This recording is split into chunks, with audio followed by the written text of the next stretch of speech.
Bonsoir et bienvenue dans votre journal de ce mardi 16 janvier. Dans cette édition, nous irons dans le sud Vendée où 3 offices de tourisme ont été regroupés en un. Ils s'appellent Vendée Grand Sud et nous verrons les avantages de cette fusion.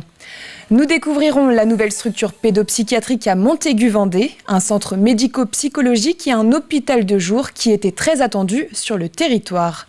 Enfin, nous reviendrons sur la Zombie Walk à La Roche-sur-Yon. Plusieurs dizaines de monstres ont envahi les rues de la ville samedi soir pour célébrer l'arrivée prochaine du nouveau cinéma Le Concorde. Mais avant de développer ces titres, les ostréiculteurs peuvent être soulagés. Les huîtres de Bouin sont de nouveau autorisées à être commercialisées, tout comme celles de la Guittière depuis la semaine dernière. L'arrêté préfectoral a été signé hier et on rappelle que cette interdiction faisait suite à la présence d'un norovirus qui avait provoqué plusieurs cas de toxi-infection. C'est officiel, depuis le 1er janvier, l'office de tourisme Vendée Grand Sud a été créé. Il regroupe les 3 offices des 3 communautés de communes que sont le Pays de Fontenay, le Pays de la Châtaigneraie et Vendée-Sèvres-Autizes. Une stratégie de développement pour offrir une meilleure visibilité aux acteurs du tourisme. Grégoire de Châtillon et Cyril Guillet nous expliquent ce que cette fusion va apporter au territoire. L'idée c'est vraiment de créer une dynamique à l'échelle de ce grand territoire-là. C'est officiel, depuis le 1er janvier, place à l'office de tourisme Vendée Grand Sud, un territoire touristique qui rassemble désormais dans le sud-est du département les 3 offices de tourisme qu'étaient le Pays de Fontenay-Vendée, celui du Pays de la Châtaigneraie et Vendée-Sèvres-Autizes. On mutualise effectivement pour être plus fort, pour avoir une cohérence en termes d'image et de notoriété. On va retrouver les mêmes lieux d'accueil, les mêmes points d'accueil. Peut-être que les supports d'accueil, eux, vont évoluer pour avoir une image un petit peu plus cohérente. Unir ses forces pour développer une destination, une marque de territoire. Et donc c'est là où nous voulons développer nos actions sur le patrimoine naturel. Je pense au Marais Poitevin évidemment, je pense à la forêt de Mervan-Vouvant et puis notre patrimoine historique avec Fontenay qui est ville d'art et d'histoire. On va travailler sur la notion de peut-être pays d'art et d'histoire et plus seulement de ville d'art et d'histoire. Si concrètement pour les touristes, cela ne va pas changer grand-chose, en revanche, pour certains professionnels rencontrés, ce regroupement, selon eux, ne peut que être favorable pour leurs affaires. Le premier mot auquel je pense, c'est la visibilité. Forcément, je pense qu'avec cette fusion, il y aura un travail un peu plus poussé sur la communication et le marketing afin de mettre en valeur les différentes offres touristiques. Les budgets vont être plus conséquents, donc au lieu de faire 3 communications, on va en avoir une seule. On va avoir un gros site touristique de la destination, avoir un seul support, parce que la problématique aujourd'hui, c'est de multiplier tout ça et au final on ne sait pas où on est. Venir séjourner en Vendée sans pour autant aller à la plage, c'est possible. Faire de ce nouveau territoire une véritable destination touristique, c'est depuis le début de l'année l'ambition de l'Office de tourisme Vendée Grand Sud. Être étudiant dans une université parisienne ou toulousaine tout en restant en Vendée, ça sera bientôt possible. À la rentrée prochaine, le campus connecté labellisé à 2 pas va ouvrir ses portes à Fontenay-le-Comte. Tous les cours seront en distanciel et les étudiants auront pour seule obligation de se rendre au moins 12 heures par semaine dans les locaux de Fontenay-le-Comte. Le but est de supprimer les freins économiques et géographiques à l'enseignement supérieur, un concept qui séduit déjà. Ça pourrait aider les parents comme les étudiants. C'est bien au niveau économique, d'une part, et puis aussi c'est bien pour les personnes qui sont assez timides, qui ont peur de se lancer dans la vraie vie, de partir loin de leur famille, dans une ville qu'ils ne connaissent pas du tout. C'est un nouveau projet qui peut être hyper intéressant, que ce soit sur l'aspect financier, comme on le disait, ou sur l'aspect géographique. Si j'ai l'occasion de faire ma formation ici, je la ferai volontiers parce que voilà, je reste près de chez moi. Voilà. Mais je ne suis pas chez moi non plus, je suis quand même dans un établissement pour avoir une vie sociale quand même un petit peu. Direction Montaigu-Vendée à présent.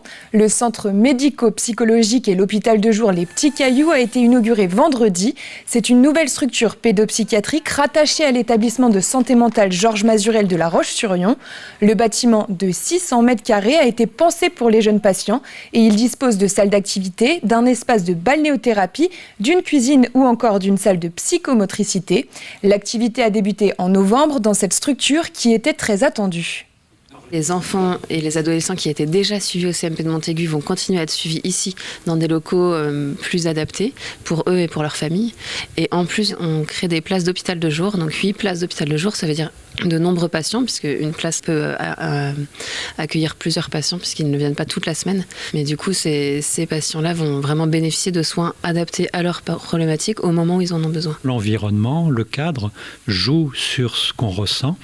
Et donc nous-mêmes, travailler dans un cadre et accueillir ses enfants et ses parents, voilà, dans ces lieux-là, c'est très important. Ça change beaucoup parce qu'avant, on était sur un espèce de petit périphérique où les voitures passaient. Là, nous sommes dans un lieu de vie avec des habitants autour, à proximité d'un collège, d'une école, d'un lycée. Donc, on espère tisser des bonnes relations et on sent qu'on fait partie, voilà, de la cité. Si vous habitez Chaland, vous l'avez peut-être vu. Depuis hier soir, un chantier nocturne a commencé. Jusqu'à vendredi matin, des interventions techniques se déroulent de nuit. Ce sont des inspections sur le réseau eaux usées par Artelia. 2 équipes parcourent la ville à partir de minuit. Le but est de repérer d'éventuels problèmes d'étanchéité dans l'optique de futurs travaux, mais aucune nuisance n'est à prévoir. Et aucune excuse pour manquer cet événement. Le championnat de France de tarot se déroulait au Sables-d'Olonne sur 4 jours, de jeudi à dimanche dernier. Plus de 600 joueurs sont venus de toute la France pour participer à cette compétition. Un tournoi libre pour les amateurs était organisé en parallèle. Un événement qui fait partie des nombreux tournois que le comité Loire-Océan de tarot organise tout au long de l'année.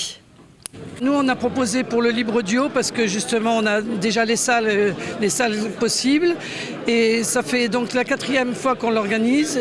C'est tous les 2 ans chez nous, toutes les années paires, sauf en 2022 à cause du Covid. On n'a pas pu parce que les salles étaient réquisitionnées. Il y a des championnats réguliers tout au long de l'année.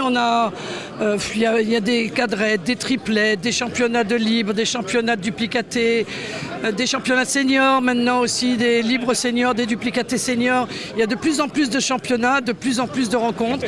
On est une grande famille. La famille Tarot, c'est une très grande famille. Musique à présent et on s'intéresse à Symphonie Mosaïque. Cette association regroupe des musiciens professionnels et des jeunes talents. Vendredi et samedi dernier, ils étaient en représentation à l'Auditorium du Ciel de La Roche-sur-Yon. Un orchestre composé exclusivement d'instruments à cordes pour cette fois. Une musique dite classique que l'orchestre veut rendre accessible à tous. La musique classique occupe une place un peu particulière, je dirais. Elle est de toujours, je dirais, et peut-être pour toujours. Alors, je dis ça parce qu'il y a des compositeurs comme Bach, par exemple, qu'on va jouer aujourd'hui, qui sont quand même des fondateurs de la musique et qui restent des valeurs, je dirais, un peu universelles. Et c'est vrai que je pense qu'il y a, même chez les jeunes, je vois, un intérêt peut-être pour la musique aussi en direct. La musique, on l'écoute, mais on la voit aussi. C'est-à-dire que c'est aussi à voir jouer, voir les gens sur leur instrument, voir comment le son sort. Et puis l'expérience de la vibration réelle, elle n'est jamais la même que celle qu'on a avec une enceinte. Et Symphonie Mosaïque sera de nouveau en concert à Saint-Laurent-sur-Sèvre en mars prochain. On en parlait la semaine dernière, le nouveau cinéma Le Concorde va ouvrir ses portes vendredi à 2 pas de la place Napoléon à La Roche-sur-Yon. Et pour enterrer l'ancien cinéma, des zombies ont envahi les rues de la ville samedi soir. C'était une marche organisée par Offscreen entre l'ancien et le nouveau bâtiment. Cette association cinéphile est une adepte du cinéma d'art et d'essai de La Roche-sur-Yon et elle s'y rend 1 fois par mois avec sa 20aine d'adhérents. Diane Delangle a suivi cette marche de zombies. Regardez ce reportage.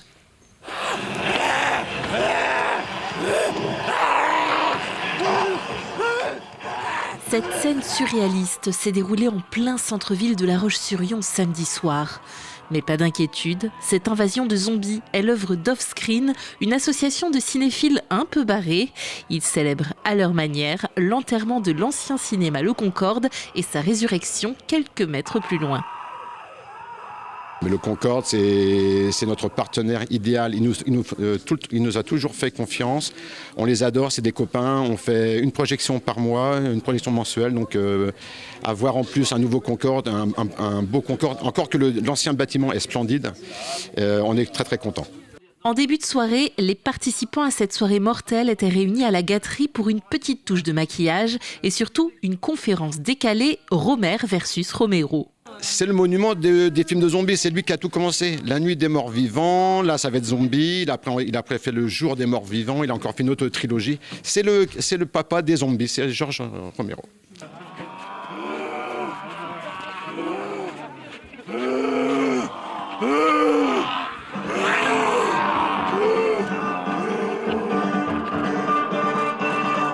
C'est rigolo, on s'est bien marré, on a déambulé dans les rues de La Roche, c'était super cool. Ça nous est arrivé par le passé, on faisait des soirées déguisées quand on faisait rentrer les gens pour les séances. Et du coup, c'est peut-être l'occasion de relancer ça dans le futur, dans le nouveau cinéma. J'aime bien tout ce qui est maquillage effets d'horreur, maquillage FX, 4 heures pour celui-là. Avec des tutos sur YouTube, j'ai appris tout seul du jour au lendemain, on va dire. Là, je suis à mon 4e. La soirée de ces passionnés de cinéma de genre et de films d'horreur s'est bien sûr achevée au Concorde devant une projection du film Zombie de Georges Romero. Et on jette un coup d'œil sur le ciel de demain matin. Des nuages sur tout le département avec quelques averses à La Roche-sur-Yon. Les températures seront plus douces, 13 degrés sur les îles et au Sables-d'Olonne. Et la minimale sera de 11 degrés à La Roche-sur-Yon et Fontenay-le-Comte. C'est la fin de ce journal, merci de l'avoir suivi. Et on se quitte en images et en musique avec les répétitions de l'orchestre Symphonie Mosaïque dont je vous parlais juste avant.